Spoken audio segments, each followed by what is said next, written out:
Hi, welcome to Teardown Tuesday. Check out this puppy. We've got a portable television studio. No, it's portable television. National Travel Vision from the date I can find, about 1984. And look, little miniature CRT, UHF, VHF tuning. It's just a thing of beauty. Telescopic antenna. It doesn't get any more high-tech than this. Made in Japan, of course. All the best stuff's made in Japan. And it's the TR1010A. And it runs on, because it's a portable television, it runs on batteries. Ta-da! If they will pop out. In fact, it's a rather neat little holder. There we go. Look at that.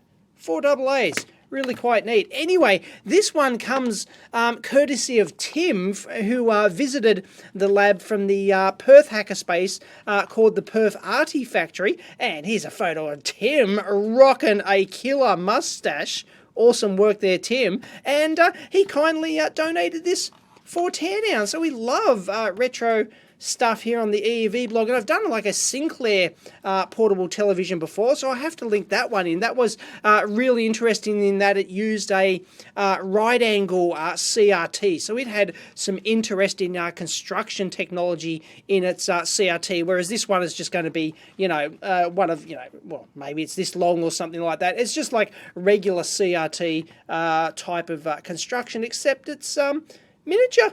And isn't it cute? And by the way, it even came with this, because it had such a tiny screen, you could actually get a clip-on lens magnifier for it, so it makes it bigger. This is great stuff. Yeah, carry this around. Probably had a belt attachment. It's got a handy carry strap here. And yeah, you could rock out on the street with this thing. Beauty. So anyway, I am going to violate my rule. I am going to turn it on before I take it apart, because it might require a destructive teardown. So people are going to want to see this thing fire up. So I've got 4 new AA batteries in this thing, and there's the on-off. So a little speaker on top, beauty, and whoa, hello. We've got. Hey, hello. Hello?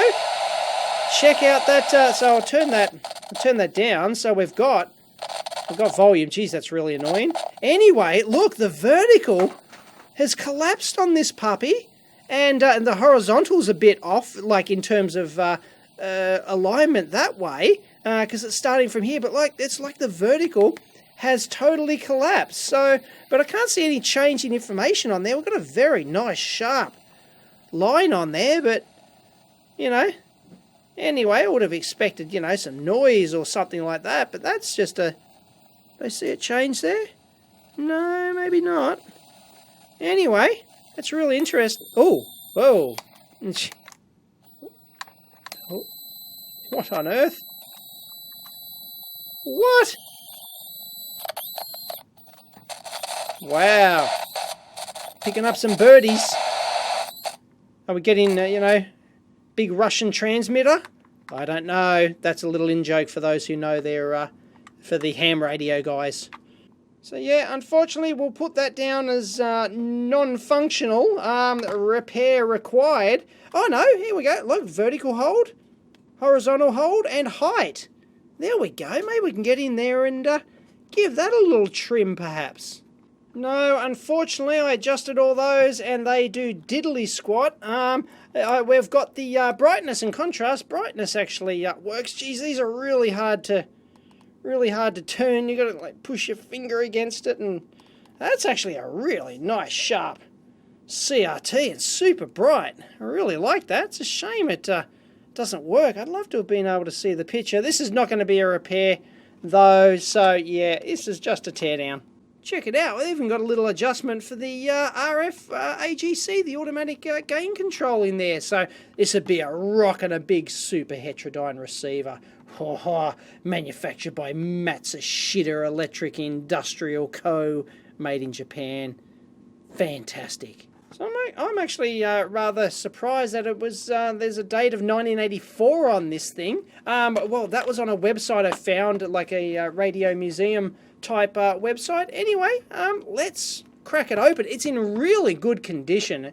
It really is like in first class nick. There's a few scratches on the top and stuff, but yeah, it's, you know, no corrosion on the battery terminals or anything, so really quite nice. Anyway, let's take it apart, see what's inside. Alright, so let's try and crack this thing open. No doubt it'll be almost all through hole, multi-board construction, no doubt. It'll be jam-packed. There won't be much volume wasted in this thing, I can guarantee you that. So, yeah, I don't know, let's start taking out some random screws, shall we? But yeah, I believe it'll be all pretty much through hole. There might maybe be a little surface mount jobby somewhere, but I'm doubting it. So we were still early 80s, we were still rocking through hole tech on these sort of consumer gear. Oh, that's coming off pretty quick, smart. So sometimes you have to take the antenna off first, and because the case has to lift off over that. So yeah, there we go. I always, you know, always whack those in your junk bin. Never know when you need a telescopic rod antenna. So anyway, I'll come back to you once I've got it open. So yeah, they had just like two screws over here, which kept this side down, one there and one there, and then this side here had plastic clips only. That's pretty hopeless. Anyway, ta-da!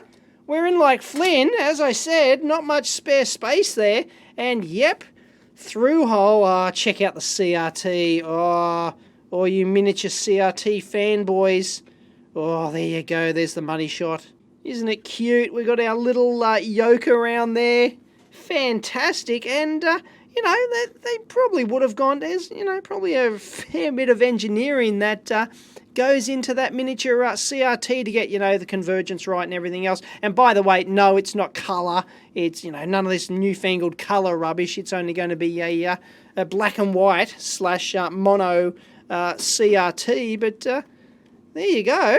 So, yeah, it's about the length I expected inside there. We've got our big filter caps there, strapped, taped down. So, let's... Warning. To indicate presence of high voltage arc anode lead to CRT ground bracket. There you go. So, yep, it's all, oh yeah, single inline packages, all old school stuff, all, radial leaded resistors and stuff like that, all RB electros, RB being the vertical type with the two pins, i.e. not axial, they're radial, and, Jesus, yeah, not a huge amount in there at all. And we are kind of getting a bit fancy-pantsy. I spy a flat flex in there. Wow, look at that. There's our UHF VHF switch, but yeah, that's a flat flex going all the way back. But yeah, they had to really do a lot to cram everything in, you know, just run the, like, you know, they had to put the volume and power button on the front here so you could get access to it. You know, you don't want that on the back, so, you know, they've left no choice. You know, designers had no real choice. Yeah, we just got to wire this all the way over there, and, you know, there's the switch for the switch mechanism down in there for the power button, and just wire it all the way back, you know. So not elegant, but, you know, kind of like brute force envelope engineering. What? We've got there we go. There's an expansion. Well, you know, no. Oh no, there we go. No, that's a flat flex. Okay, so that's the retention clip for the flat flex, which is directly onto the board. There you go. So is that soldered on, or is that just is that clip just pressure contact for that flat flex? I'm taking out the speaker there, and they've got their own board on there. I'm not sure why they went to that effort. I don't see anything actually on the board. It's just like, yeah, why they didn't solder the wires directly onto the tags there, I'm not sure. Maybe some physical mounting thing or something. Anyway, that's where I'll speak at another single inline package that's bent over at right angles there to sort of make it, you know, kind of surface mount and get the volume in there they need. And I was just joking with David too, and there he is over there, by the way. He's cleaning up. Hello. And now you're in focus. Ah, I feel focused. He looks focused. All right. I was just... yes, he's back. He's finished his uni assignment. Yeah. Your final capstone project. Yep, finally. It only took like $12,000. But you won. I won a prize of some variety, yeah. You won like... $800, I think. $800. Winner, winner, chicken dinner. Yay! All right. Sorry about that little side thing there. Anyway, I was just about to press record and mouth off that, you know, you probably can't get data on this puppy. Like, you know, what is it? AN 5730. But I thought before I make an absolute fool out of myself, I'd actually go Google it. And sure enough, you can bloody get the data sheet for this thing. Here it is. It's a black and white TV IF amplifier. So there you go. Wow. They scan these data sheets in and you can still get info on them. Amazing.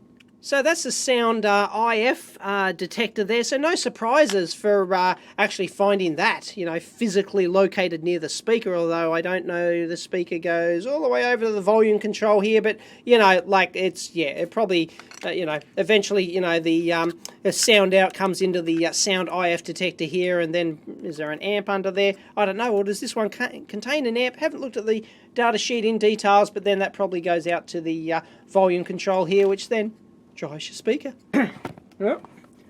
God, right. For Christmas, I'm buying myself new tripods.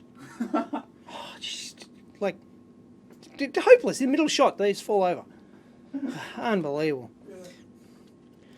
All right, I told you they wouldn't be wasting any volume inside this puppy. If we can take that out. I'm not sure what's... yeah, that's just... Oh, look, little grounding clip there that keeps these two metal cans, RF cans, and then soldered directly to this puppy down here. So, oh, is that our tripler, is it? Ooh, I don't know.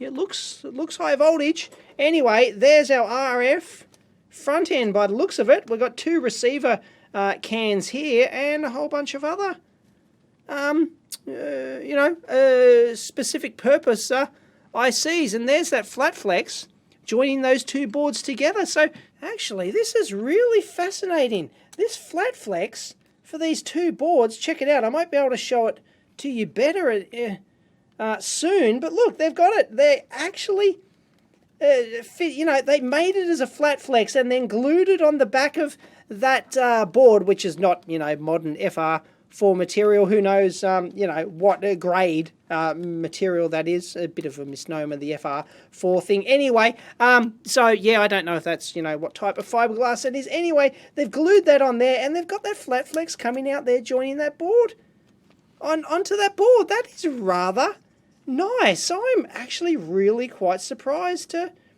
see that in there. And then it looks like it extends out the other side of the board out here as well. So that's a really nice bit of engineering for the early 80s. I really like that. They went to a lot of effort. But, you know, like, considering all the discrete wiring elsewhere in this thing, you know, like, you know, they've got cable looms here and everything else over here. All the works, like, why didn't they just, you know, solder, you know, some wires over there or just have a cable harness? Why they had to go with flat flex, I'm not entirely sure. But it looks like they've done a combination of, like, the top layer of the PCB printed onto the board as a regular PCB. Oh, I'm really getting the old school smell here. Hang on. Oh, yeah. Yep. Oh, nice. All those carcinogens. And then, but the bottom of the board, they've actually printed that and then stuck it on. So that's an interesting little sort of hybrid there. I rather find that quite novel. So yes, clearly that's our line output transformer there, generating our high voltage. You can see that's the white wire puppy going over there. There's our anode cap going off to the CRT, so no touchy. So here's the whole assembly actually removed from, look at this, it's a dog's breakfast, look at it. Oh wow, but it's actually, you know, really, you know, clever envelope design. It really, so I've got to either chop those battery Oh, no, I can disconnect that there. But anyway, yeah, check it out. I mean, it's, they're really, how they've packaged that together is really quite nice. They haven't, it's not elegant, like in terms of, various things, but it's, there is no wasted space inside that puppy. Ah, nice. So yeah, definitely our line output transformer there, going off to our anode. There's the underside of our yoke there. They've got some, yep, shield going off to the front there for the CRT. And, well, that's pretty much the whole guts of it. So yeah, check out that flat flex. They've gone to a lot of trouble to make all that. Wow, and then they've stuck that on the back of that PCB, as I said, and that is really quite a bit of effort's gone into that. Wow, clever. This is all the days before CAD, so, yep. Well done. And silly me, I just completely missed the fact that they had surface mount passives on the bottom here, and of course this is all wave soldered, so the surface mount components would have been glued down before they wave soldered this puppy. But yeah, there we go, starting to get state of the art. But yeah, all of the active stuff, it's all through hole, and there's look at all those trimmers down there. Wow, you can trim to your heart's content. Now I'm actually not having any luck getting any date codes off any of these things. So, yeah, I have not got a date yet. Unfortunately, that's a Murata. There you go. They're manufactured by Murata, so they didn't bother rolling their own at Matsushita. And is that our model number for the CRT down there? Possibly, but still no date code. I don't think we're going to find it. Now, as it so happens, we can actually get the data on all of these ICs, and they're basically all a complete series of chipsets. So they're, like we saw the AN 50 something before for the Sound IF receiver. Well, there's got a whole bunch of them. Let's take a quick look at them. This one here is the AN 5760, and I'll give you one guess what it's doing. Basically on the drive-in, the CRT here. It is, yep, you guessed it, it's the vertical deflection signal processor. So it's probably, you saw when we powered this thing up, we're getting signal, vertical deflection issues, or there basically is no vertical deflection. So that's likely to be something around here. And as you can see, I always liked these single inline packages. You can see the internal block diagram for this thing, and I like how they're like just a sequential block as you go along on the pins. They've got, the signal just flows through, in, out, different sections like that. It's just, it's great. And you'll see a similar thing in all of these ICs, and it helps with the layout and everything else. So they don't just pick the pin outs willy-nilly. They actually design the blocks into these things so that the signal flows through the various stages, and then you get the a decent PCB layout. So they're application-specific chips. So let's take a look at the next one. Then up on our RF board here, what have we got here? We've got the AN 5700. It's upside down, so all the electrons are going to fall out, but no worries. This one is actually take a look at the data sheet. It's a TV tuner band switch. So that does all the band switching. No surprises for finding that right next to the tuners there. And of course, all of these chipsets are designed as a series to be used together in a product like this. They would have been used in other products, other TVs of the day, or most likely, I don't know. If you're into old TVs and repair and stuff like that, if you've seen these in others, or were they specifically designed? So both Matsushita and Panasonic have data sheets for these things. So they probably, I'm sure they would have been used in, lots of different products and things like that. But it's a complete series of chipsets, and these are all specifically designed for black and white TVs. So yeah, I don't know when these would have originated from. Maybe they're from the chipsets from the 70s and they just reused them. Hey, we don't make black and white TV sets like like home TV sets in the 1980s, but heck, you know, for one of these portable things, woohoo, we can reuse a bunch of old stock of these parts, maybe. I don't know. Would have been nice if we could have got a date code on there, maybe, I don't know, 239, what does that tell you, you know, in terms of manufacturing,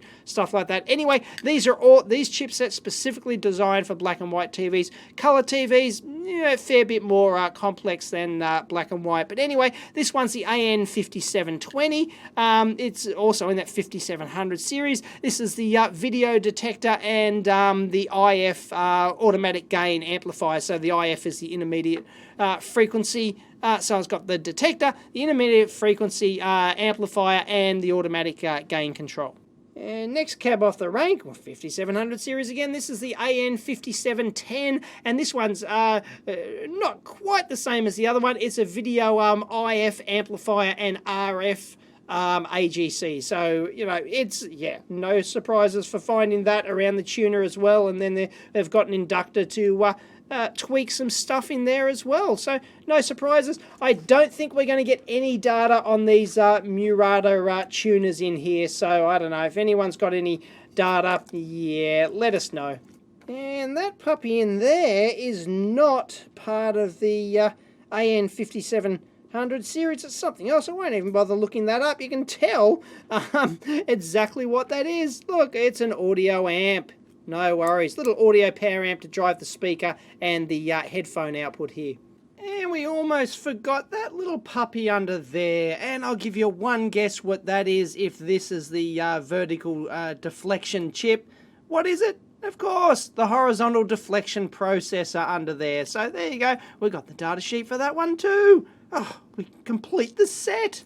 Brilliant. So I've got to wonder, what was the product lifetime of this thing? If it was released in 1984, you know, how long did it last? Was it popular? Did anyone rock a portable, television, CRT television on the street back then? Or was it just a gimmick, really? I get, you know, it's probably not a bad little thing for, you know, like taking out on the, you know, the back deck or something of the house just to watch the television out there, or, you know, wherever you wanted to do it, just, you know. But yeah, I don't think too many people were rocking these on the street or on the train, you know, sitting there watching their television. I don't know, maybe if there was something important on, like a moon landing. But yeah, no, we haven't had that since, you know, the early 70s. So, that's not going to happen. Anyway, if anyone actually used one of these, please let us know. So I'm not sure what else I can show you in that. That's about all she wrote. Isn't it neat? Thank you very much, Tim, for sending in that puppy. That's like one of the smallest black and white CRTs you can get. So, very, very neat. A hell of a lot different to the Sinclair one, which I mentioned at the start, and I'll link in down below. You know, a completely different deflection technology, the whole, acceleration technology, the whole works. So, yeah, you really want to watch that video for a contrast there. But this uses a traditional yoke-based, black and white CRT tube. Very cute. You know, these are great for hacking into something really neat, because, you know, you can easily get in there and hack the vertical and horizontal drivers in there, and you can do all sorts of fun stuff with that. And I don't know, maybe it's worthwhile attempting a repair on that thing, perhaps. So yeah, I don't know if you got any ideas what's gone wrong with the the verticals obviously collapsed in some way, shape or form, maybe. But anyway, we'll leave that to another video perhaps. So if you liked it, please give it a big thumbs up, and if you've got comments, leave them all down below on the blog, website, forum, all that sort of jazz. And as always, subscribe if you haven't. You can actually get an email alert in YouTube. I won't explain how to do it here, but anyway, you can set up YouTube to give you email alerts every time I release a new video. Bam, it's straight up. If you're wondering how all those idiots go, first, comment first. Yeah, good on ya. God. Catch you next time.